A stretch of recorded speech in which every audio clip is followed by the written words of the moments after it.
So Joe Biden is not just an innocent elderly gentleman. He's also an amazing father who cares deeply about his drug-addicted son, Hunter. And that is the only reason why he has been squiring Hunter around, or rather, Hunter has been squiring him around. Their connection is purely on the up and up. And any accusations of Biden family corruption involving Joe Biden are absolutely out of bounds. They are wrong, and you shouldn't talk about them. This is the narrative you've heard over and over again. And Joe Biden has repeated this narrative over and over and over. So, for example, Joe Biden has been asked at this point about 1,000 times about Hunter Biden's businesses, because Hunter Biden, for a decade, made money by running around planet Earth, picking up giant bags of cash, and then doing God knows what with those giant bags of cash. There have been serious questions about how Joe Biden accrued all of his wealth. Where did all this money come from? Serious questions. In fact, a lot of those questions were at the center of Donald Trump's first impeachment inquiry, when Donald Trump called up the president of Ukraine and asked him to look into allegations of corruption involving Burisma, which was paying Hunter Biden something like $83,000 a month while Joe Biden was vice president and presiding over the foreign policy of the United States with regard to Ukraine. Remember, that resulted in Donald Trump being impeached for the first time. Well, these serious questions have been swirling about Hunter and Joe Biden for a long time. And every single time, Joe Biden has said, I never knew a damn thing about my son's business. Not once. I am purely innocent. Hunter is a wonderful guy, and there's nothing to see here. Here's Joe Biden saying it over and over and over again. Have you ever spoken to your son about his overseas business dealings? I've never spoken to my son about his overseas business dealings. What's your understanding of what your son was doing for an extraordinary amount of money? I don't know what he was doing. I know he was on the board. I found out he was on the board after he was on the board, and that was it. And there's nobody... Well, you've had a lot of time. Isn't this something you want to get to the bottom of? No, because I trust my son. I have not taken a penny from any foreign source ever in my life. We learned that this president paid 50 times the tax in China, has a secret bank account with China, does business in China, and in fact is talking about me taking money. I have not taken a single penny from any country whatsoever, ever. My son has not made money in terms of this thing about, what are you talking about, China. I have not had it. The only guy made money from China is this guy. He's the only one. Nobody else has made money from China. Okay, here is the thing. Joe Biden is a liar. He is a liar. We know for a fact that Joe Biden knew about his son's businesses. The notion that he did not know about his son's businesses is absurd. It is absurd on its face. We're going to go through the entire timeline. And now it increasingly appears that Joe was in on it. And as more and more people around Hunter Biden are called to testify, and as more and more records emerge, showing people openly talking about attempting to bribe Joe Biden via Hunter, impeachment is going to be on the table. I'm just predicting it right now. Inside the next year, there will be impeachment inquiries into Joe Biden. Forget inquiries. There will probably be an impeachment vote inside the next year on Joe Biden because of the corruption that is pretty obviously engulfing the Biden family here. Devon Archer is the latest person who is set to testify to the House Republican Oversight Committee. He's supposed to do that within days. 3 times they've moved this testimony. Devon Archer and Hunter formed Rosemont Seneca Partners back in 2009, along with Christopher Hines, the son-in-law of former Senator John Kerry. He and Hunter served as managing partners of the firm. Archer and Hines had been college roommates at Yale. Archer and Hunter Biden, according to the UK Daily Mail, each landed lucrative seats on the board of Burisma, despite Hunter not having any expertise in the field, despite him being a drug addict so bad that he was kicked out of the United States Navy. The firm brought in a reported $11 million through the arrangement based on information gleaned from Hunter's infamous laptop. They were photographed golfing with then Vice President Biden back in 2014. And now Devon Archer is expected to talk with the House Oversight Committee. His interview is supposed to take place behind closed doors, according to an aide who noted such appearances are usually led by committee staff. Panel Chair James Comer, who issued the subpoena, says he will testify about, quote, all the times he saw Biden meet with Hunter's business associates. Following reports, Hunter made a habit of putting his dad on speakerphone in a possible bid to impress potential partners and clients. And that comes after Comer and other top Republicans have repeatedly accused Joe Biden of taking part in crimes, but failing so far to produce the hard evidence. But here is the evidence that is coming. Okay, so let me just begin with this. And this is the statement that should hover over everybody's imagination when you're talking about Joe and Hunter Biden. First of all, Joe knew full well that Hunter Biden was a drug addict. First rule of drug-addicted family members or friends, deprive them of money because they use the money to buy drugs. Joe Biden did not do that. Instead, he lent his name, and apparently Air Force Two, to his son so that they could run around while Hunter picked up bags of cash. Here is the statement that should hover in everyone's mind as we examine the timeline here of the relationship between Hunter and foreign businesses and his dad, who is now the president of the United States and was vice president for much of this. Here is the statement. This is a text from Hunter Biden to his daughter in 2019. It's on the infamous Hunter Biden laptop, the non-Russian disinformation laptop that Hunter Biden, drug-addicted derelict, left at a computer repair store. Quote, I hope you can all do what I did and pay for everything for this entire family for 30 years. It's really hard, but don't worry. Unlike Pop, I won't make you give me half your salary. That is a text from Hunter Biden to his daughter, 2019. Now, that's kind of the ball game, is it not? Do you think that Hunter Biden is lying to his daughter when he texts that? That actually no money moved via Hunter Biden to Joe? That actually just making all of this up? Does that sound like the kind of thing that you would text to a family member being entirely false? That no money had ever changed hands, ever? Or does that sound like that has the ring of truth about it? In just 1 second, we're going to go through the full timeline here because there is now mounting evidence that not only was Hunter obviously speaking with Joe about all this. In fact, we know that he was speaking with Joe about all of this. Dan Goldman, who is a Democratic congressperson, essentially spilled as much the other day in an open hearing. It goes much further than this. The chances that money was flowing from foreign sources to Hunter and then from Hunter to Joe are extremely high. And when Joe Biden said in open debate that he'd never received a foreign dollar, technically that may be true. He may have received the money directly from his son. They're being very squirrely and very lawyerly over at the White House. They're changing their tune, even. They've abandoned now the line that Joe knew nothing about Hunter's business dealings because it's obviously not true. Now, we're going to go through the timeline in just 1 second. First, let's talk about who you trust. Okay? You shouldn't trust big tech with your data. It's just a dumb thing to do. Those people, they use your data to make money off of you. They have a backdoor to the government very often. Your data is your business. You shouldn't be handing over your data to online data brokers who are selling your information to the Department of Homeland Security. To mask my own digital footprints, I protect myself with ExpressVPN. Think how much of your life is on the internet. Every site you visit, video you watch, message you send, all of it gets tracked and data mined. When you're connected to ExpressVPN, your IP address is hidden. That makes it much more difficult for data brokers to identify who you are. ExpressVPN encrypts 100% of your internet data to keep you safe from hackers and eavesdroppers on your network. ExpressVPN might be the premier sponsor of this show. It is truly the best VPN on the market because I've checked out other VPNs. It doesn't slow down my computer. It's super easy to download, like one click, and it's super easy to implement, one more click, and now it is running on your computer, your laptop, on your phone. Protect yourself by visiting expressvpn.com/Ben right now. Find out how you can get 3 extra months for free. That's expressvpn.com/Ben. expressvpn.com/Ben. Go check them out right now. expressvpn.com/Ben. Okay, so let's go through some of the timeline here because the timeline is really, really damning. And it is perfectly obvious that there's no chance at all. I mean, there's a zero chance, that Joe Biden didn't know about Hunter's business dealings. And there's an extraordinarily low chance that Joe never benefited from Hunter Biden's business dealings. Those chances are vanishingly small.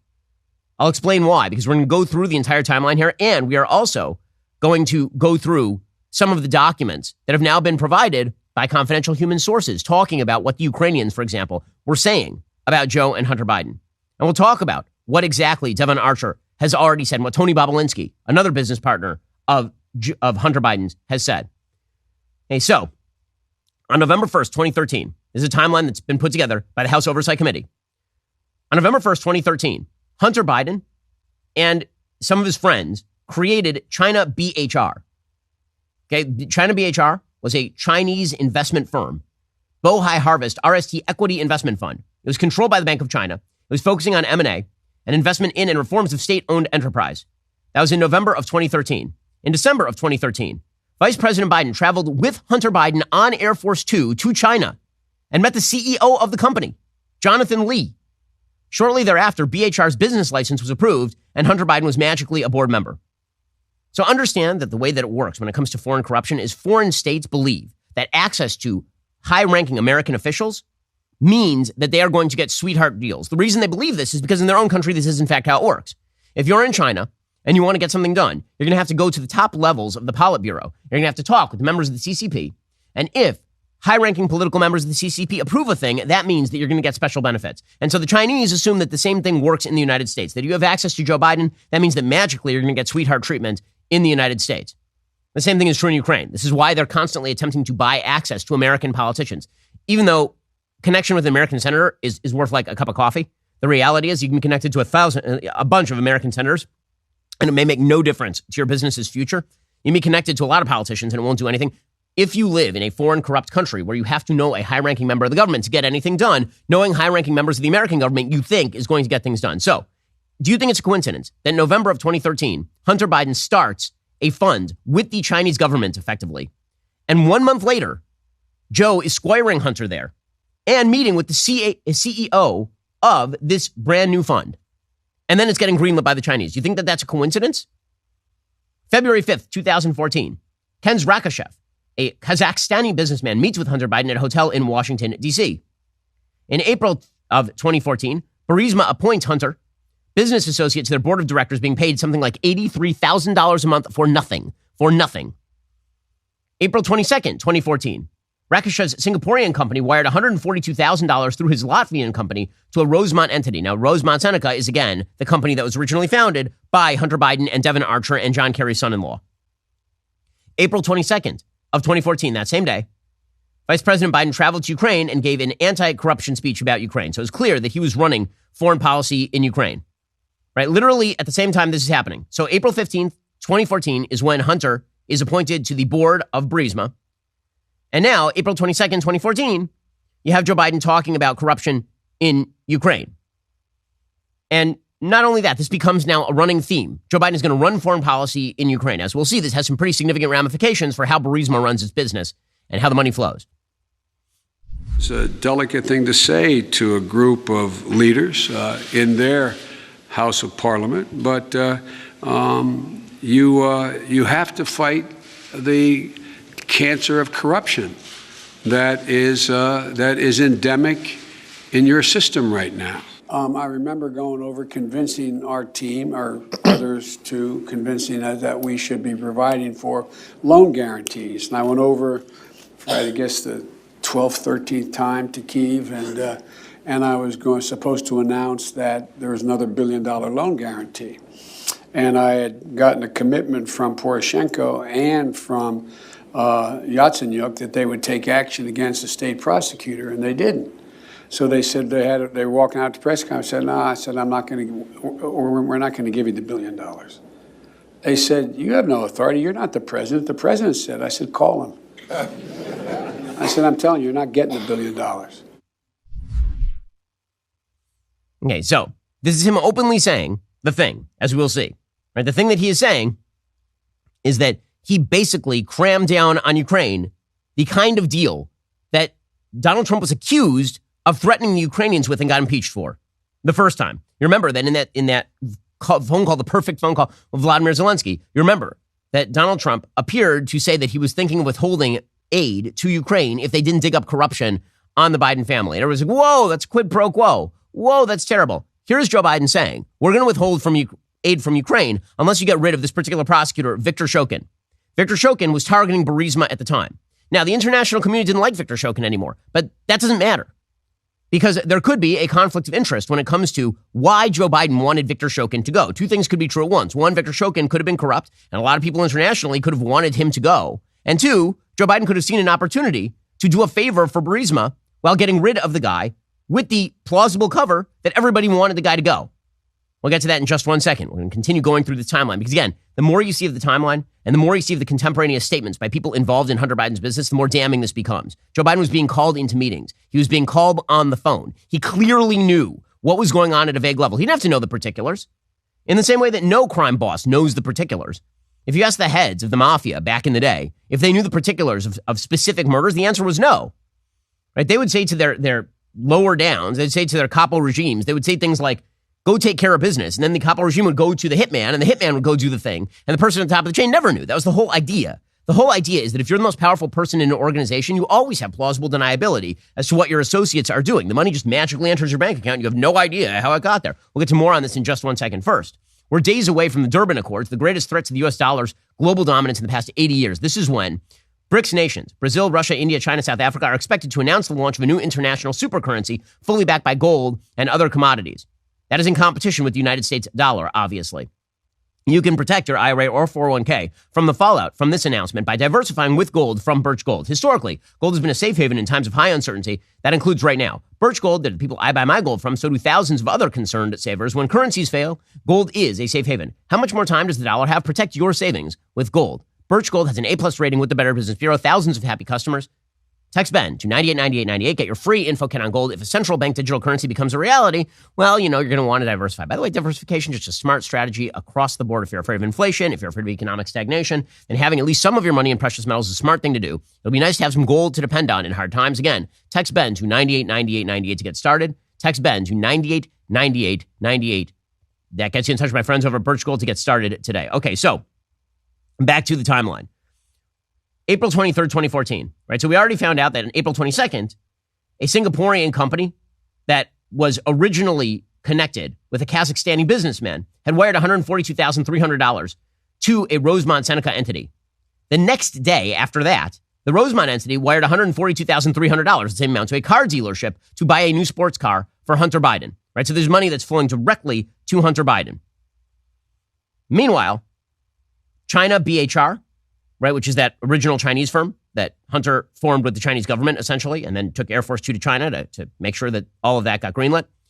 They invested $1.7 billion in a Chinese Communist government party-linked petroleum and chemical company. And then in December of 2014, Hunter Biden and business invested almost $500,000 into BHR. And then in December of 2014, that Kazakhstani oil company and Burisma joined with the Chinese company to announce a transnational financial arrangement. So this is Hunter Biden basically brokering all of his connections, and now he's got the Kazakhstani oil company and Burisma and the Chinese government all working together. And then we move forward in 2015, and here's where things start to get really, really hot. This is where Joe Biden's involvement becomes pretty apparent. So, March 20th, 2015, Hunter Biden organizes a business dinner at Cafe Milano in Washington, D.C., where he has his father stop by the dinner to meet a high-level Burisma official, Vadim Pozharsky. Right, this is pretty. Hunter is now connecting his daddy in with the folks over at Burisma. This is about the same time that the head of Burisma during 2015 is apparently telling a confidential human source who reports in 2020 to the FBI that, quote, it costs $5 million to pay one Biden and $5 million to pay another Biden. Apparently, Zlevchevsky, quote, made some comment that although Hunter Biden was stupid and Zlevchevsky's dog was smarter, Zlevchevsky needed to keep Hunter Biden on the board so everything will be okay. The confidential human source who reported this to the FBI inquired whether Hunter Biden or Joe Biden told Zlevchevsky he should retain Hunter Biden. And Zlevchevsky replied, they both did. They both did. Okay, so according to Zlevchevsky, this confidential human source now reporting this to the FBI, this is the document that Senator Chuck Grassley released this week. Zlevchevsky, the head of Burisma, said that he paid money to the Bidens in order to obtain Joe Biden's support for Burisma. And we know that Hunter Biden was organizing dinners in March 2015, where he had his dad stop by to meet a high-level Burisma official, a guy named Vadim Pozharsky. September of 2015, BHR, that's the Chinese company, joined with another Chinese entity to acquire a U.S.-based automotive company in a deal reportedly worth $600 million. In November of 2015, Pozharsky, the guy who met Joe Biden, suggests that high-level U.S. officials come to Ukraine and talk with Viktor Shokin and President Petro Poroshenko about Mykola Zlevchevsky's investigations. Zlevchevsky, again, is the head of Burisma. Shokin was investigating Burisma and Burisma's owner, Zlevchevsky, for fraud. Shokin is the Ukrainian government official Vice President Biden demanded that Poroshenko then fire. That is in November, early November of 2015. And as I say, according to the confidential human source, Zlevchevsky is openly suggesting at this point that he is paying Hunter and Joe in 2015, 2016. Okay, in November, a few days later, Amos Hochstein, a high-level U.S. government official working in the Obama-Biden administration, met with Hunter Biden to discuss Burisma. And then Hochstein, a few days later, met with Vice President Biden in the West Wing. One day after that, Hochstein called Hunter Biden. So clearly Hunter Biden is a player over here, and clearly Hochstein is talking with both Hunter and Joe. November 13th, 2015, Joe Biden announces a trip to Ukraine to take place the first week of December of 2015, and things really heat up. November 14th, 2015, Pozharsky emails Hunter Biden confirmation the VP will be traveling to Ukraine. December 7th, 2015, Hunter and the CEFC chairman, Yi Jianming, began communicating regarding a possible U.S. partnership. This will become relevant in a little bit. December 7th, 2015. This is when Biden arrives in Ukraine and he demands that Shokin be fired if Ukraine wants $1 billion in IMF loans. Okay, so just to notice, November, we start having indications that Burisma is under investigation by Shokin. By December, Joe Biden is arriving in Ukraine to talk about firing Shokin openly. December 9th, 2015, Biden departs Ukraine and gets a commitment from Poroshenko that Shokin will be fired. little bit later, a couple days later, Biden hosts a holiday party at the VP residence. Both Amos Hochstein and Hunter Biden are present during that time. Okay, all of this should be getting your hackles up just a little bit. It's a little bit shocking. We'll get to Devon Archer's involvement in all of this in just a second, because we now have information from Devon Archer on Joe Biden's involvement in all of this. First, all of this corruption, all of this ugliness makes it hard to sleep at night. But there's one way I can ensure that you get a better night's sleep, and that, of course, is to personalize your mattress. You personalize your coffee. Why not your mattress? You're spending 8 hours on your mattress every single night, so why not get it done the way you want it done with Helix Sleep? Helix has a brand new collection, Helix Elite. The Helix Elite collection includes 6 different mattress models, each tailored for specific sleep positions and firmness preferences. I've had my Helix Sleep mattress for, at this point, 6-7 years. It is great. It is the thing keeping me alive since we have many children and a dog. Nervous about buying a mattress online? Well, you don't have to be, because they have a sleep quiz that matches your body type and sleep preferences to the perfect mattress for you. I've got firm but breathable, which is what I need. Go to helixsleep.com/Ben, take that 2-minute sleep quiz, find the perfect mattress for your body and sleep type. Your mattress will come directly to your door for free. Plus, Helix has a 10-year warranty. You get to try it out for 100 nights risk-free. They'll even pick it up for you if you don't love it, but you're going to love it. Helix has over 12,000 5-star reviews. For a limited time, Helix is offering up to 20% off all mattress orders, plus 2 free pillows for our listeners. It's their best offer yet. Hurry on over to helixsleep.com/Ben. With Helix, better sleep starts right now. Okay, so much rests on Joe Biden claiming that throughout this period he had no idea what was going on. But here is the problem. According to Devon Archer, as the New York Post reports, quote, Hunter Biden would dial in his father, then Vice President Joe Biden, on speakerphone into meetings with his overseas business partners, according to testimony expected before Congress this week from Archer. Okay, so apparently Hunter would just get Joe on the phone. Now, again, Joe can claim that he has no knowledge of the specifics of these business dealings. He doesn't have to know, right? This is very easy for Joe. The plausible deniability is where all of the doubt lives, right? The plausible deniability goes something like this. Joe is in charge of Ukraine policy. Hunter is getting paid up the wazoo by Burisma to basically be a drunken, derelict, prostitute-using John who snorts cocaine off the carpets and happens to have the Biden last name. And the Burisma owners are like, yeah, we're connected to Joe and we're connected to Hunter, and so we'll make sure that Shokin gets in the neck. So meanwhile, you have American officials talking with Hunter and then going back to Joe, and they're like, who's really corrupt? This Victor Shokin guy. And Joe's looking into it. He's got his people looking, and all of them are saying, yeah, Shokin is corrupt. We can get rid of him.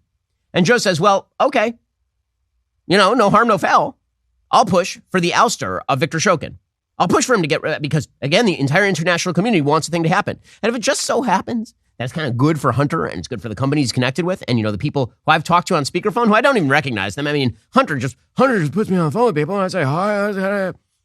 That's all Joe Biden's role in this is. He is just the shadowy figure who gets called on the phone every so often by his son. And as we'll see, Hunter is very fond of using this particular tactic. As we'll see when we fast forward to 2017 in China, he uses this particular tactic quite openly. We have evidence that he uses this tactic quite openly. Okay, so January 20th, 2016, we've now entered 2016. VP Biden meets with Petro Poroshenko, then the president of Ukraine, at the World Economic Forum, and Biden reinforces the linkage between the loan guarantee and the necessary reforms. The next month, Mykola Zlochevsky, again, the head of Burisma, who according to confidential human source thinks Hunter Biden is dumber than his dog, gives Hunter Biden unspecified extravagant birthday gifts. A few days later, Biden and Poroshenko conduct another call. Meanwhile, Poroshenko is asking Shokin to resign. That's February 16th of 2016. 2 days later, Biden personally calls Poroshenko to thank him for calling on Shokin to resign. A couple days later, Shokin actually does resign. And again, the money just keeps on flowing. By March 2016, Shokin is gone. Ukrainian parliament approves Poroshenko's firing of Shokin. And the money just keeps on flowing. It keeps on flowing. Okay, so now we're getting to the period where Joe Biden is out of office. So what is Joe Biden going to do now that he's out of office? And the answer is Hunter is going to go shake down the Chinese on the basis that China is going to be connected to Joe and Joe still has a lot of connections. So 2017 now. So Joe Biden is exiting office. BHR invests $460 million. That's the Chinese company of which Hunter is a part. Invests $460 million in a Chinese facial recognition company. In February of 2017, Chairman Yi Jianming of CEFC gives Hunter Biden a diamond worth $80,000 after having dinner together in Miami, Florida. On March 1st, 2017, Chairman Yi Jianming's company wires $3 million to Robinson Walker, LLC. That is an entity owned by a Biden associate, Rob Walker. A couple of days later, Robinson Walker wires unspecified Biden accounts $5,000. And then a few days after that, another $25,000. And then a few days after that, another $25,000. And then a little bit later, again, this is all in the month of March, another $50,000. Okay, so just during March, Robinson Walker wires accounts associated with Joe Biden $200,000. Let me correct that.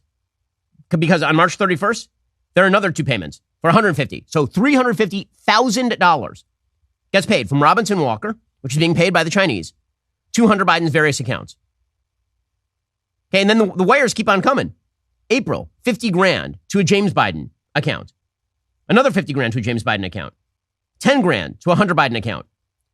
$300,000 to a Hunter Biden account. This is all in April. These are large amounts of money that are being wired by associates of Hunter Biden to Hunter Biden via the Chinese. We're talking hundreds and hundreds of thousands of dollars. In May of 2017, Joe Biden attends a CEFC meeting at the Four Seasons in LA, according to a Biden family member associate. So this is, I presume, what Tony Bobulinski is talking about. Bobulinski says, I've heard Joe Biden say he has never discussed his dealings with Hunter. That's false. I have firsthand knowledge about this because I directly dealt with the Biden family, including Joe Biden. So hundreds of thousands of dollars are now going from the Chinese to Rob Walker's company, and from Rob Walker's company to Hunter Biden and James Biden. Hundreds of thousands of dollars. Probably millions when you add it all up. And Joe Biden, again, all you have to do is Joe Biden walks through the room and they bring him by and he waves to the Chinese and he walks away. On May 13th, 2017, there's an email between Biden business associates about the ownership of this particular CEFC deal. That's the Chinese deal. This is the very famous email from Hunter's laptop mentioning 10 held by H for the big guy. Now we know from a variety of other documents that the big guy generally refers to Joe Biden. So again, the idea here is that Hunter is holding in escrow, essentially, a bunch of money, or could be, if the deal goes through, a bunch of money for Joe Biden. July 30th, 2017. This is the one where it becomes absolutely clear how this operation works. July 30th, 2017. In a WhatsApp message to a Chinese company, Hunter Biden says, quote, please have the director call me, not James or Tony or Jim. Have him call me tonight. I am sitting here with my father. We would like to understand why the commitment made has not been fulfilled. I am very concerned that the chairman has either changed his mind and broken our deal without telling me, or that he is unaware of the promises and assurances that have been made that have not been kept. Tell the director I would like to resolve this now before it gets out of hand. And now means tonight. And Z, if I get a call or text from anyone involved in this other than you, Zhang, or the chairman, I will make certain that the man sitting next to me and every person he knows and my ability to forever hold a grudge that you will regret not following my direction. All too often, people mistake kindness for weakness, and all too often, I am standing over the top of them saying, I warned you, from this moment until whenever he reaches me. Hunter Biden then continued, quote, okay, my friend, I am sitting here waiting for the call with my father. I sure hope whatever you are doing is very, very, very important. So that is Hunter openly saying to Chinese business partners, make the money happen. I'm sitting here with my daddy, and my daddy is very well connected, and my daddy can make things happen that are very, very bad for you. A few days later, August 2nd, 2017, the arrangement between CEFC and the Biden family changes because the original Biden associates are now removed. Hunter Biden writes, quote, the chairman changed that deal after we met in Miami to a much more lasting and lucrative arrangement to create a holding company, 50% owned by me, 50% owned by him. Consulting fees is one piece of our income stream, but the reason this proposal by the chairman was so much more interesting to me and my family is that we would also be partners in the equity and profits of the JV investments.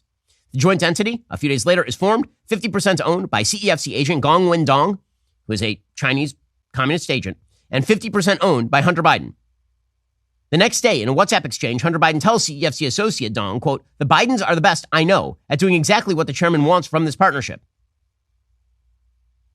And now the money starts flowing. $100,000 from CEFC to Hunter Biden's company, Owasco PC. CEFC, 1 day later, or 4 days later, wires $5 million to Hudson West, the 3, which is another fund in which Hunter is associated. September 21st, 2017, Hunter Biden requests keys made at his office shared with his Chinese partners. November 8th, 2017, Patrick Ho, a CEFC agent in America, is arrested at JFK Airport on suspicion of bribery and money laundering on behalf of CEFC China. In March of 2018, Yi Zhenmeng, who's the head of CEFC, was detained by Chinese authorities for suspected economic crimes. His whereabouts remain unknown, so presumably he's dead. Presumably the Chinese government killed him. Okay, all of this is insanely corrupt. Okay, and remember, Hunter Biden says, quote, this is October of 2019, Hunter neither played a role in the formation or licensure of BHR nor owned any equity in it while his father was vice president. He served only as a member of its board of directors, where he joined based on his interest in seeking ways to bring Chinese capital to international markets. It was an unpaid position. To date, Hunter has not received any compensation for being on BHR's board of directors. He has not received any return on his investment. There have been no distributions to BHR shareholders since Hunter obtained his equity interest. Moreover, Hunter played no role in directing or making BHR's investments. Hunter intends to resign from the BHR board of directors on or by October 31st, 2019. Yeah, no. I'm going to go no on all of that. So, all of this is deeply suspicious, obviously. And here's the thing. The IRS knows about all of this. Okay, the cover-up is what's truly astonishing. According to IRS whistleblowers, the amount of money that was cleared by Hunter Biden during the period 2014 to 2019 was like $11 million. Like tons and tons and tons of money, much of which Hunter never paid taxes on, and the IRS didn't investigate. And according to those IRS whistleblowers, they were sabotaged in their efforts to search storage units of Hunter's. They were not allowed to obtain search warrants. They were not allowed to ask witnesses about the big guy. They were told not to dig into this. I mean, this is deeply suspicious stuff. Again, one of the IRS whistleblowers testifies it wasn't $11 million. He testified to $17.3 million from 2014 to 2019 in total foreign income streams through various shell companies to Hunter and his associates. That includes $3.1 million from Romania, $3 million from State Energy HK, a firm affiliated with the CCP and CEFC, another $3.7 million from CEFC affiliated Hudson West 3, and $6.5 million from Burisma. Of that $17.3 million, apparently Hunter received $8.3 million. The rest went to immediate family members and associates. Again, I read to you the text that Hunter Biden sent to his own daughter in 2019, quote, "I hope you all can do what I did and pay for everything for this entire family for 30 years. It's really hard. But don't worry, unlike Pop, I won't make you give me half your salary." Do we really believe that Joe Biden knew about none of this and benefited from none of this? That Joe Biden was pure as the driven snow. His son was running around all over the world using his name. He was calling his daddy on the phone during business meetings. He was having his father stop by business meetings. He was meeting with officials who were meeting with his father. Are we really supposed to believe that Joe Biden was sitting there off in the corner and no benefit accrued to him and he knew nothing about any of this? It's absurd. It's absurd on its face, and everybody knows it's absurd on its face. And when he's vice president and he's doing this sort of stuff, if he was actually affecting Ukraine policy based on this, which it appears he was, then that's actual bribery. Okay, that's the kind of stuff that people get impeached for. The stuff he was doing in 2017, which is influence peddling, isn't illegal. It's ugly, but it's not illegal. It also happens to be that Joe Biden was lying consistently to the American people. When he says over and over and over, "I know nothing about my son's business dealings," while squiring his son personally on Air Force 2 to China so he can pick up foreign bags of cash, that is obviously a lie. You know how it's really a lie? Because yesterday the White House gave away the game. So the White House press secretary, world's most untalented press secretary, Karine Jean-Pierre, she was specifically asked about Joe Biden saying he knew nothing about the businesses with his son. And here was her answer. Chairman James Comer today says that the Oversight Committee, has evidence that the president in the past communicated directly with foreign business associates of his son Hunter Biden many times. Curious if the White House and the president still stand behind his comment that he's never been involved and has never even spoken to his son about his business. So I've been asked this question a million times. The answer is not going to change. The answer remains the same. The president was never in business with his son. I just don't have anything else to add. That is not the same answer. That's not the same answer. She says the answer never changed, and then she changes the answer. Notice the phraseology of the question there. The phraseology of the question that the reporter asks is, did Joe Biden know about the business with his son? Did he know about the business with his son, or did he benefit from any of the business? And her answer is, he was never, quote, in business with his son. He was never in business with his. That is a very lawyerly answer. As a lawyer, let me tell you, that is a very lawyerly answer. Because when he says in business, what is the definition of in business? Seriously, what's the definition of in business? So my wife and I share a bank account. Are we in business together? Not really. She doesn't work for me. I don't work for her. We're married. We share a bank account. Now, are our financial activities deeply intertwined? Like completely 100% intertwined? Abso-frickin-lutely. Does that mean I'm in business with my wife? No, we're not technically in business. I'm in business with my business partners, right? I own joint stock in our company with them. I have many business partners and we all own stock together, and like Daily Wire and other businesses that I own. I'm in business with them. Am I in business with my wife or with my children? I'm technically not. But does the money flow to my wife from our bank account? Of course. Notice what they're doing there. That is the most squirrely language available. That is a big change from I never knew a damn thing. I never spoke with my son about this. Joe Biden was lying when he said that. And he's lying when he says that he never benefited from this. It's very difficult to see how he's not lying, in fact. And they're asking you to pull the wool over your own eyes. They're asking you to be an idiot. And so the question is, how stupid do you want to be? Again, I think that the straight line from here to impeachment is pretty clear. And it appears that there's going to be a lot more digging and a lot more data that is going to emerge. I can't get over that text in which Hunter Biden, there are multiple instances of Hunter Biden acknowledging the scheme. There's a literal WhatsApp message where he's saying, my daddy's sitting next to me. Send me money. My daddy's right next to me. He's literally telling his own daughter that he picks up bags of cash for his dad. And we're supposed to believe that this is all above board? Absolute nonsense.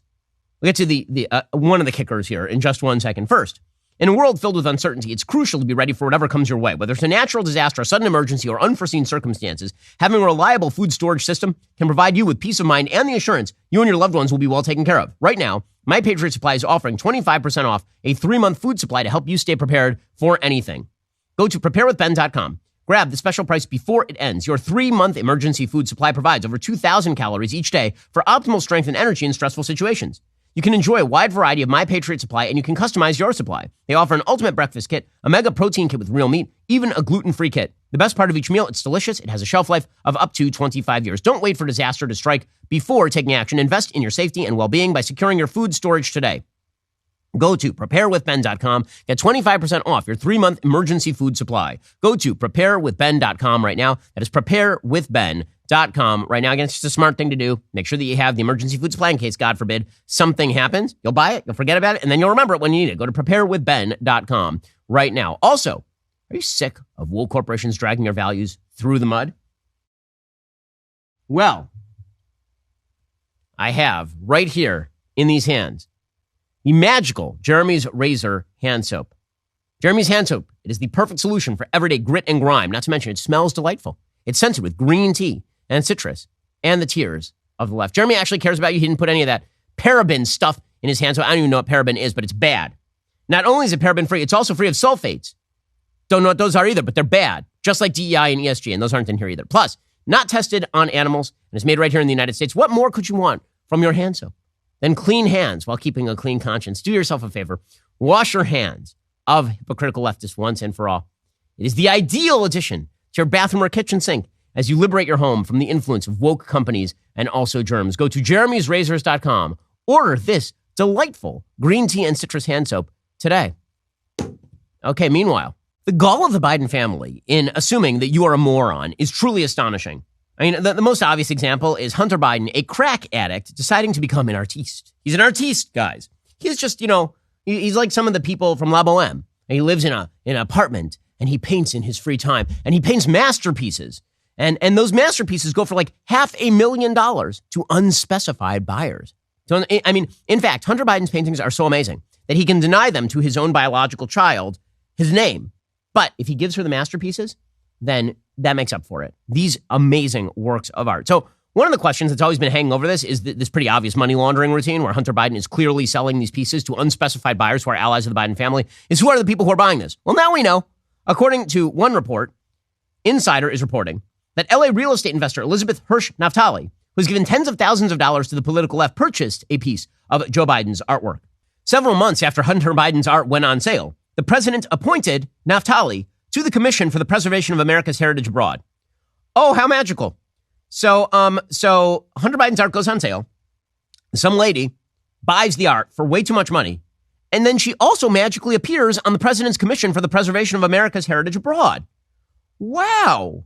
The report said it was not clear if the art she purchased came before or after she was appointed to the commission.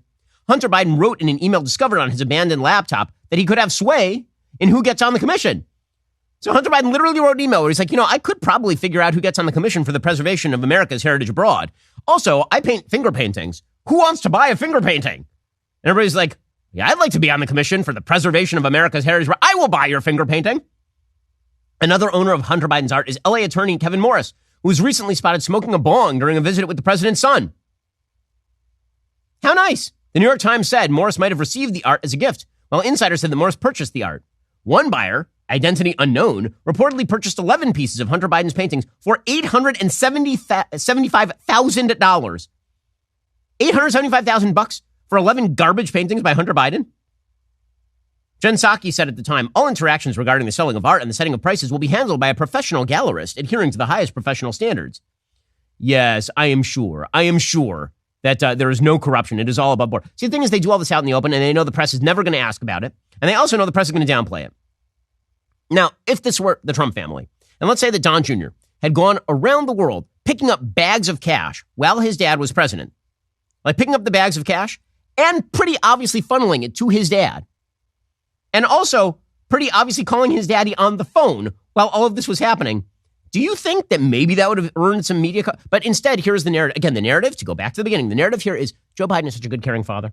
How dare you ask him about Hunter? He is a caring father, and he's had a tragic life filled with tragedy. And because of his tragic life filled with tragedy, there's some truth to that. That means that you should not ask about this. In fact, it is appalling that anyone would ask about any of this. Well, here's the thing. I think a lot of Democrats are getting pretty nervous about Biden. Not just because they think that he is actually falling apart as a human being. According to a new Harvard-Harris survey, 59% of registered voters have doubts about the president's mental fitness. But it is that, by the way, includes 71% of independents who doubt Biden's mental fitness, and so do 24% of Democrats, according to this poll. It's not just about that. I think that deep in the back of their minds, Democrats are getting a little worried about the fact that Joe is not actually all that clean, and he's never been all that clean. And so they're starting to, you can see it, they're starting to promote Kamala again. They're going to try and make fetch happen. And fetch ain't going to happen. Kamala Harris is super bad about this. So Kamala Harris has been speaking a lot more often. She's in the press a lot more often. And here's the problem for them. The more she's in the press, the more people despise her because she is just terrible at this. She inhabits the actual uncanny valley. She's built a summer home in the uncanny valley. So here she is explaining the work that they've done together. I don't know what she's even talking. No one knows what she's talking about. We all just know that she's annoying and obnoxious. And think about what our work together and our progress together has meant to so many people. So many. Think about the progress. And also Bidenomics, as they call it. They call it Bidenomics. All of this is part of our blueprint together for what America can be. Together. This is Bidenomics. Are her hands connected to her body? A plan to invest in America and build a future in which all people can truly thrive. It's Bidenomics. You know, it's would it surprise you to learn that there's a person behind Kamala Harris who is actually the arms? You know, like the game that you used to play with like your little brother, where you'd stand behind him and you put your arms out from behind him and you actually move the arms, where the arms are disconnected from the actual body. That is Kamala Harris. So good luck with that, Democrats. This is working out great. You got your corrupt, elderly, dotard president backed up by Kamala Harris, the worst politician who has ever been put to paper. So good luck with that. And meanwhile, the Republican Party continues to spiral. It is unclear who the nominee is going to be at this point, but it appears that Donald Trump, of course, has the upper hand. As I've said 1,000 times, you know what would be great is a campaign run against Joe Biden. That would be the best thing, is if you ran a campaign against Joe Biden. So the media have two missions here. One is to make sure that Donald Trump is the candidate, and the other is to rip down any potential other candidate. So the latest attacks from the media are honestly some of the most scurrilous yet with regard to Ron DeSantis. I got to say, this is just absurd. So first of all, the Republican debates are coming up. The first one is supposed to happen August 23rd, and that really is the kind of opportunity for somebody to start jumping in the polls is August 23rd. The problem is that Donald Trump has said he's not going to participate in the debates. Because why should he, as he says? Because he is the front runner. There's no point to it. And if he doesn't show up, does anyone care what all of the other sort of, all of the little people in the race are? What, does it matter them fighting with each other? Like, what difference does it make? It doesn't make. So the people who qualified so far are DeSantis, Nikki Haley, Tim Scott, Vivek Ramaswamy. Chris Christie says he wants to do it as well. Former Vice President Pence might not actually make the debate stage because you have to have at least 40,000 individual donors and 1% in 3 national polls of Republican voters. He doesn't have that number of donors yet, I think is the idea. But if Trump's not on the stage, what difference does any of this make? And that's really the question. Is it Trump or is it somebody else, right? That's the big question. Everybody knows that's the big question. And so the media are trying to take out the everybody else. So the biggest potential rival right now is Ron DeSantis. Everybody knows that as much as I like Vivek Ramaswamy personally, Vivek is not taking the nomination away from Trump. He's not even running against Trump. Vivek's entire nominating strategy would basically be if Donald Trump keels over, then maybe he gets the nomination. And so he's basically running a very, very Trump supportive campaign. DeSantis obviously is the one being attacked by Trump at this point, and the media are helping him out. They're doing so with lies. Their latest lie is that Ron DeSantis is sponsoring some sort of curriculum here in the state of Florida that is anti-black, which is absurd. The African-American curriculum in the state of Florida was written by a commission largely comprised of black academics. We've talked about this. There are two specific things that the left is claiming that this particular curriculum does. One, they're claiming that the curriculum talks up the benefits of slavery. Why? Because there's a phrase in the curriculum saying that some slaves used skills that they learned while they were slaves to benefit themselves after they were slaves. That is not about the wonders of slavery. That's about the resiliency and amazing entrepreneurialism of the slaves. Clearly, it is not about the wonders of slavery, you idiots and you liars, because that is one. The other one is that apparently the curriculum talks about the white on black violence that occurred during particular race riots in the United States, as well as black on white violence that also occurred in some of these race riots. Okay, well, yeah, that's a thing that happened. I mean, you can pretend it didn't happen, but it absolutely did happen. Now, does that mean that the race riots were not based on white supremacy? No. But was there violence that also occurred toward white people? Sure. I mean, it's all a lie. But the media are going to run with the lie to try and portray Ron DeSantis as a racist. This is the dumbest thing. It really is garbage. And yet you're seeing the media pick up on this. Of course, it's pretty obvious they think that Trump is the one that they can beat most easily. Here is Stephen A. Smith going after Ron DeSantis. But the more I see stories like this, the more it alerts me to the fact that Ron DeSantis, you don't need to be governor. You don't need to be president either. The battles that he's fighting are just unconscionable. Why is the governor concerning himself with African American studies? By the way, in the state of Florida, it's been being taught since 1994. Why are you concerning yourself with such things? And when it says here, because I want to make sure that I'm quoting it correctly, bars instructions in schools that suggest anyone is privileged or oppressed based on their race or skin color.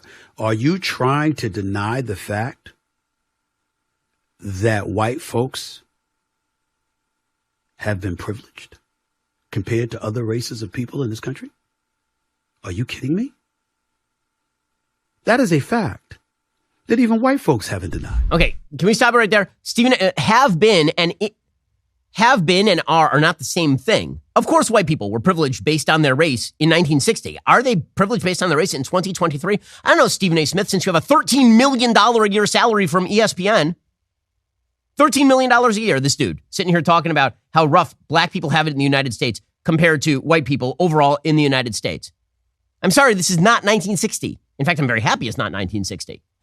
This is truly amazing. Meanwhile, Washington Post Eugene Robinson doing the exact same thing. The number of lies that people will tell in order to go after a candidate. And by the way, it shows you what the media's actual agenda, what their actual agenda is. Because if their agenda were to stop Trump, they would presumably not be elevating Trump at the expense of his opponents. But that's precisely what they're doing. This is why I don't believe them. When they say Trump is a fascist and the country's at stake and it's going to be the end of the country and all this, I don't believe you. Because if somebody is actually a true threat to the republic, you know what you do? You try to defeat them at every stage. I will give you an example of this. I think Bernie Sanders is a true threat to the United States. I think Bernie Sanders' ideology is just wrong.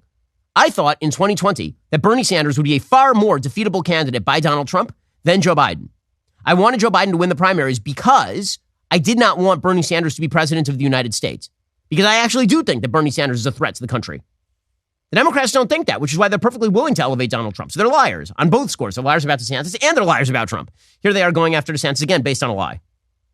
My conclusion is that Vice President Harris and our editorial board are right here because not only in that passage, but in other passages as well, the standards seem to me to be attempting to sort of contextualize American slavery in the wrong context, to normalize it really, to kind of say, well, other people had, people at other times had slavery. And they don't, in my estimation, adequately explain the unique horror that was American chattel slavery. I'm sorry. This is all. But again, it's about, for the Democrats, upholding Trump. They think Trump is more. Maybe they're wrong. Maybe Trump ends up getting the nomination, then crushes Biden. Maybe. Or maybe Democrats are right, and they're trying to elevate Trump for a reason. Meanwhile, is Trump running against Joe Biden? Is Trump really going after Joe Biden very hard? Of course not. He's going after Ron DeSantis and Jack Smith. Those are his actual targets. So here is Donald Trump going after DeSantis. If they don't like Ron DeSanctimonious now, they won't like him any better 6 months from now with the start of primary season. The more people get to know him, the lower his polls are going. He's now in the mid-teens and falling fast. He will soon not be number 2. Looks like it won't happen much longer, but he deserves it because he's a very disloyal person. Make America great again. Thank you very much. I mean, again, is everything a test of loyalty to Donald Trump personally? This is what you want to run the campaign based on? So not on Joe Biden's corruption, not on Joe Biden not being capable of doing his job, not on his crap policies that are placing the American economy in a position of permanent stagnance and our foreign policy in a position of permanent weakness. Not on that. We want to run on personal loyalty. All right. I mean, I guess if Republicans want to do it, this is exactly what they're going to get. Okay. Meanwhile, just want to bring you the latest over in Israel. Supposedly, Israeli democracy is on the brink of absolute destruction. Why? Well, because the Israeli Knesset, the parliament over there, with a 64-vote majority, voted in favor of a law, an amendment to what they call the Basic Law, which is kind of the quasi-constitution, but not really, over in Israel, that says that the Supreme Court of Israel cannot simply overturn any executive or administrative action on the basis of quote-unquote reasonableness. Okay, so imagine that the President of the United States issued an executive order, and the Supreme Court didn't determine whether it was inside the authority of the president. They just determined whether it was quote-unquote reasonable. You see how this would be a problem, because this means that the Supreme Court is basically a dictatorship. They now get to use their own judgment of what is reasonable to substitute for an elected person or an elected body's judgment for what is reasonable, which makes them not a court. It makes them an actual legislature, just not elected. Okay, so the originally proposed judicial reform package by Likud and by the majority in Israel was a lot more far-reaching than that. It allowed a change in how the Supreme Court justices were selected. It got rid of attorneys that existed within every bureaucratic department in Israel that allowed them to preemptively strike down pieces of legislation and other measures taken by those departments. The judiciary is extraordinarily powerful in Israel because it has arrogated to itself. It has simply usurped an extraordinary amount of power since the 1990s, because basically the judiciary, which has been a preserve of the left in Israel for a very long time, saw the rise of the political right in Israel and said, we better grab a bunch of power right now to prevent the elected branches from taking that power later. And that's really what the battle in Israel is about. The real story in Israel is that the breakdown of the Israeli population is effective among the Jewish population is about 80% of the entire population of Israel is Jewish. About 20% is Arab, Muslim, Christian. The 80% breaks down. About 40% is what you call Chiloni, which are people who are secular. And then the other 40%, it's really split right down the half, is people who would be considered Masorti, which means traditional. People who are Dati Le'umi, which would be like religious Zionist. And then people who are Haredi, which is like the ultra-Orthodox. And so the Chilonim, they serve disproportionately in the army. They pay a disproportionate share of the taxes, largely because the Haredim do not serve in the army and pay almost no tax because their income is too low. So the Chilonim have for a long time had sort of a tacit deal where it's like, we will pay the welfare and we will shoulder the burden, but we also get the political power. And now the demographics are turning against them, and so they're freaking out about all of that. They're afraid, essentially, of a shift in Israel from their power to the power of the opposition. This election was a perfect example of that, because the opposition right now is secular parties as well as Arab parties. And the coalition is essentially ultra-Orthodox parties, religious Zionist parties, and Likud. That is the current coalition. And what the fundamental debate is how Jewish is the state going to be, right, in terms of sort of religious precepts. So the idea of the left is that this is a state where a lot of Jews live, but it's basically run just like the United States or like any other liberal democracy. And the idea of the political right in Israel is that it's still going to be a liberal democracy, but it's going to have more Jewish elements of it. So, for example, buses not running in particular areas on Sabbath, or the ability of Haredim to have sex-segregated workspaces, stuff like that. Right? Or whether there should be chametz, like leaven, in the hospitals on Passover. Right? These are the questions that in Israel actually have significant impact. Okay, but here is the thing. The rift that is over judicial reform isn't over that, because the actual reform is pretty mild. And there are these mass protests, and they've been going on for months and months and months and months. And the idea was that the protesters were simply going to shut down the economy, shut down the roads, shut down everything until they got their way. This means the Israeli government can't abide this, especially because there were reservists who were saying they were not going to serve if the government did what it wanted to do. No country can survive a bunch of people who are not elected dictating to the elected government what the elected government should do. It means that elections have no meaning. So, of course, this thing had to pass. Now, I'll tell you one thing that didn't. So not only did it have to pass, it's actually a good piece of legislation. The White House, the Biden White House, pathetically, actually sounded off on this piece of legislation. I'm not aware that the Biden White House does this routinely anywhere else except for Israel. Truly, there's no other Western democratic ally of the United States where the United States sounds off on their internal politics. Joe Biden doesn't make statements about the economic policies of France. He doesn't make statements about the immigration policies of the UK. Only when it comes to Israel does he feel the necessity to actually speak out about all of this. But here's the thing. The reason that so much of this divide is being exaggerated is because of media coverage of the divide, and politicians in Israel, who, like politicians in America, have a stake in playing up the idea that we have reached crisis point and everything's on fire. That's why you have to support me. It's not true. Everybody who's Chiloni in Israel has a cousin who's Dati Lumi, and everybody who's Dati Lumi has a cousin who's Chiloni. And at the end of the day, everybody's going to end up going over to each other's house for Shabbat, right? That's the basic idea. But if the media exacerbate it, if the political leadership exacerbates it, it gets worse. So take a perfect example. In the aftermath of this very mild judicial reform being passed, there's a Haredi party, an ultra-Orthodox party called the United Torah Judaism Party, UTJ. And they proposed a basic law aimed at saying, quote, Torah study is a supreme value in the heritage of the Jewish people, and therefore it is an equivalent to serving in the army. So instead of actually having to serve in the army, because the Haredim generally get religious exemptions, that was originally based on David Ben-Gurion, the first prime minister of the state of Israel, who is a secular. He made a deal with the ultra-Orthodox that in return for their support of the government, he would exempt, at the time, I believe it was 600 yeshiva students from having to serve in the army. Today, that exemption is like 60,000 people a year being exempted.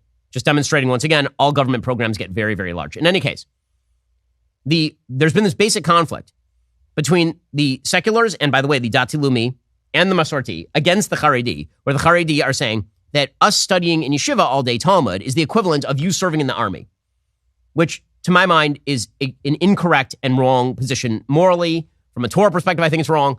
As an Orthodox Jew, I think it's wrong. Again, just go back to the Bible, and the fact is that pretty much everybody in the Bible is a warrior scholar. In any case, put aside the actual halacha, the Jewish law of all of this, which I'm invested in, but I know a lot of my listeners don't care. But here is sort of the basic thing. The media played up this proposal by UTJ to exempt all Haredim from army service basically forever enshrined in basic law. There's only one problem. The coalition is not backing this. This is the headline right now at the Jerusalem Post. Oh my God, like the theocracy has begun. There's only one problem. Likud, which is the leading party in the majority, in a coalition with UTJ, says, quote, this is not on the table and will not be advanced. It will not be advanced. Another Haredi party, Shas, right, which is a Sephardic Haredi party, actually said that their party was in shock the proposal was even put forward without its knowledge or consent. So in other words, what the media are attempting to do is, of course, play up the exaggerated differences in order to jar more discontent. That's the basic idea here, and it's really gross. Everybody needs to take a breath. By the way, I say the same thing in the United States. Here's language I don't like in the United States. The next election is the last election. And guess what? It ain't. When Joe Biden won the last election, guess what? It wasn't the last election. And in fact, the person who was defeated by Joe Biden is likely to be the Republican nominee next time around. In Western democracies, language that people should never use is, this is the end of the country. Like the end of the country. Because guess what? It almost certainly is not. And you're going to have to deal with that tomorrow. And you're going to have to live in a country with those people tomorrow. And the same thing is true over in Israel. By the way, it is quite possible that over in Israel, after this law was passed by the sitting majority, it is quite possible at this point that is going to be overturned by the Supreme Court. This is how crazy the system is in Israel. The Supreme Court could theoretically, on the basis of reasonableness, overturn a law saying they can't do that. That's how crazy the system is. Thank God for the American Constitution. Okay, time for a quick thing I like and then a quick thing that I hate. So, things that I like today. So, if you look at Rotten Tomatoes, I have a basic rule about Rotten Tomatoes. The basic rule about Rotten Tomatoes is that if a movie clocks in at somewhere between 60% and 90% on Rotten Tomatoes, 60% and 85% on Rotten Tomatoes, it's very likely to be a good movie. If it clocks in at above 85%, particularly if it's a cotton candy movie, it's probably crap. And if it clocks in below 50%, it's probably crap. Okay, well, Indiana Jones and the Dial of Destiny fall squarely in that category, right? It's 69% on Rotten Tomatoes right now. So the rule applies. And I don't know why this movie underperformed at the box office other than the IP is a little bit old. And so a lot of the people who have sort of loyalty to the Indiana Jones IP are people older than I am, right? I'm 39. However, this movie is delightful. So I went and took my wife to see it yesterday. And the movie is quite wonderful. The last 5 minutes of this movie are like the best thing in the Indiana Jones series, maybe since Raiders. I think that, like, better than some of the stuff in The Last Crusade. First of all, the movie is predicated on the notion that Indiana Jones is actually 80 years old. I will say that the de-aging technology used in this movie is so much better than it is in, say, The Irishman or Rogue One. It's really advanced a long way. Like, the first 20 minutes of the movie is young Harrison Ford, and at least the facial technology is very, very good. I mean, like, much, I saw it on a big screen, much better. They've really advanced. So it won't be long before you have Fred Astaire starring in things again, in all likelihood. But the movie is, again, it's predicated on the idea that Harrison Ford is 80 years old, and he is now living in, like, 1969 America, and he has to go track down, an artifact. But what the movie's really about is Harrison Ford a man out of time, right? Is Indiana Jones a man out of time, or can he find a place in this kind of new world that he's not used to inhabiting? Is there a reason for him to continue living? Because the premise of the movie is that they basically tried to undo the Shia LaBeouf of all of it. You remember that Shia LaBeouf was in, I believe, Crystal Skull. And Shia LaBeouf he's been killed in the war, presumably the Vietnam War. And so Indy has lost his son, and he's broken up with his wife, Marion Jones. And so he, has nothing to live for, basically, and he goes on this kind of one final adventure. There's a callback near the end of this movie. I'm not going to give it away. There's a callback near the end of this movie to Raiders. That is one of the best writing reversals I've seen in movies for a very, very long time. Like, a reversal in a movie is where you say a line in a particular way, and later there's a callback to the line, but in a completely different way. There's a reversal at the end of this movie that is really one of the most beautiful reversals I've seen in a movie in years. Highly enjoyable. Like all movies today, it's probably 15 minutes too long. Some of the chases go on a little bit too long. But why this movie didn't do better at the box office is beyond me, because honestly, it's pretty good. It's pretty good. And again, the end makes up for all of it. The end is really, really strong. In the last 10 minutes of this, really great. So highly recommended. Indiana Jones and the Dial of Destiny. When my dad said that, I was kind of surprised. And then we heard from producer Zach the same thing. It's, as I say, delightful. Alrighty, guys, the rest of the show continues right now. You're not going to want to miss it. We'll be joined by Brett Cooper from the comment section. She disagrees with me on Barbie. I'm going to ask her why. If you're not a member, become a member. Use code Shapiro at checkout for 2 months free on all annual plans. Click that link in the description and join us.